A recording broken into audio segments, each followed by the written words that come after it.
नमस्ते, मी मानसी. आई असो, ताई असो, बहीण असो, भावजय असो, वहिनी असो, आजी असो, मैत्रीण असो, सगळ्यांचं दुःख एकच आहे. भले कारणं वेगवेगळी आहेत.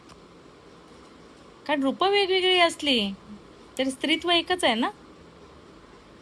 म्हणून एकमेकींना समजून घ्या, एकमेकींच्या सोबत राहा, एकमेकींना साथ द्या, सुख-दुःखात एकमेकींच्या भावना जपा. कारण एकजूट आणि एकसंघ या शब्दांना फार महत्त्व आहे. फार मोलाचे आहेत हे शब्द. आणि जेव्हा एक संघ होतो,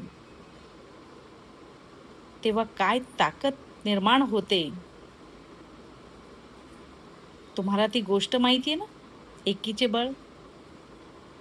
एक काठी सहज तुटून जाते. पण अनेक काठ्या जेव्हा एका याच्यामध्ये बांधल्या जातात, तेव्हा तो एक संघ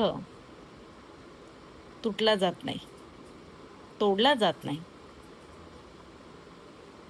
म्हणून एकमेकींच्या सोबत राहा. कदाचित तुमच्या सोबतीने तुम्ही दिलेला एक हात आपल्या एखाद्या मैत्रिणीचं आयुष्य घडवू शकते.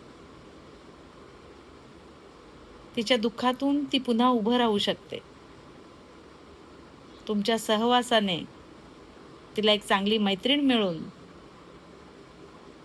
तिचं मागे पडलेलं एक पाऊल ती पुढे टाकू शकते आणि पुन्हा तिला आयुष्य जगण्याला रंगत येऊ शकते.